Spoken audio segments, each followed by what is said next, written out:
tarif impor dan kuota impor. Pelajaran dari kebijakan perdagangan, ya dalam hal ini kebijakan perdagangan internasional.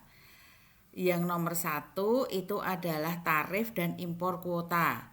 Jadi tarif tadi adalah pajak yang dikenakan untuk barang yang diperdagangkan secara internasional.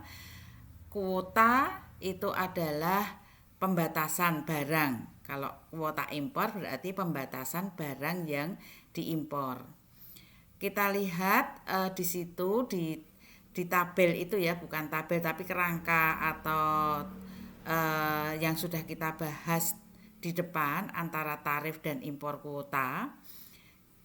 Jadi keduanya, tarif dan impor kuota itu meningkatkan harga domestik ya. Tadi kalau tarif itu harganya akan meningkat sebesar tarifnya. Kalau kuota impor ya harganya akan meningkat. Kemudian yang kedua, mengurangi kesejahteraan konsumen domestik. Jadi baik tarif maupun kuota impor, maka surplus konsumennya berkurang. Kemudian meningkatkan kesejahteraan produsen. Jadi baik tarif impor maupun kuota impor, surplus produsennya bertambah. Kemudian menyebabkan DWL. Baik tarif impor maupun kuota impor, maka total surplus akan berkurang sebesar DWL-nya. Benefit lain dari perdagangan internasional adalah barang semakin bervariasi. Jadi kalau negara itu mengadakan impor barang misalnya, maka di negara itu barangnya akan semakin bervariasi.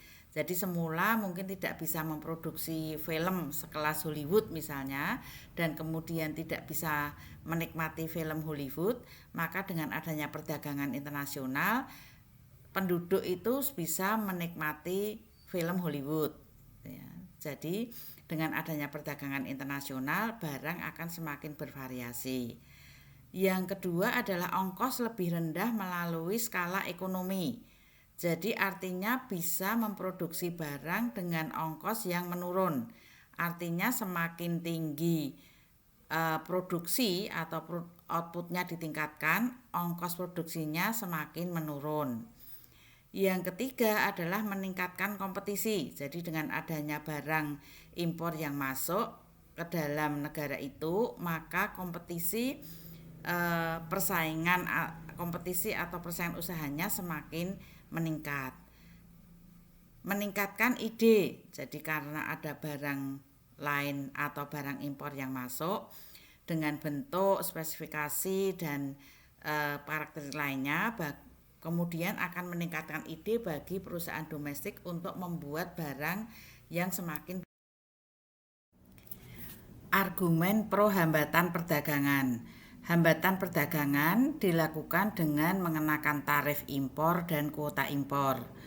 Argumen itu ada 5. Yang pertama adalah pengerjaan.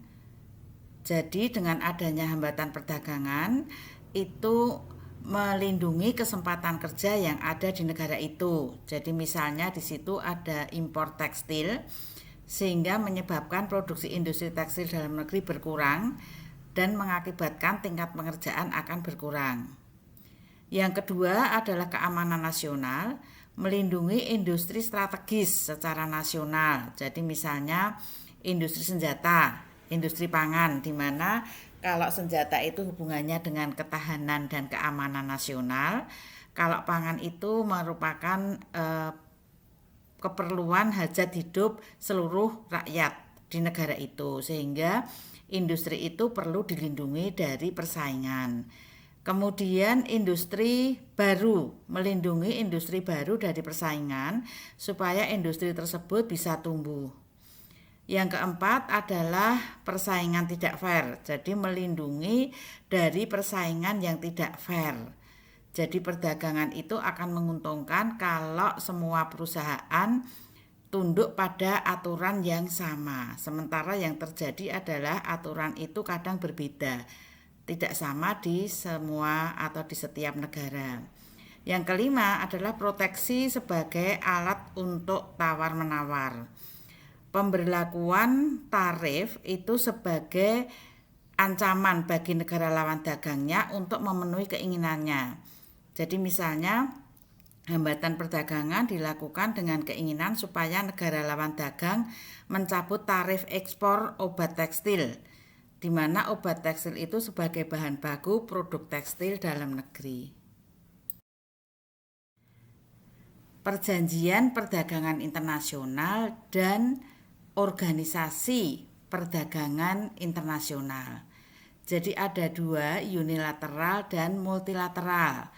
Unilateral itu adalah perjanjian di mana suatu negara menghilangkan hambatan perdagangannya. Multilateral itu adalah suatu negara dengan satu atau beberapa negara lain mengurangi beberapa hambatan perdagangan di antara mereka. Contoh perjanjian perdagangan multilateral adalah NAFTA. NAFTA itu didirikan tahun 1993. Negara anggotanya adalah Amerika, Meksiko, dan Kanada. Jadi ketiga negara itu saling mengadakan perjanjian untuk menghilangkan hambatan perdagangan di antara mereka. Kemudian GATT, ya. GATT itu adalah negosiasi negara di dunia untuk mempromosikan perdagangan bebas. Jadi negara-negara dunia yang tergabung dalam GATT itu saling menghilangkan hambatan perdagangan di antara mereka.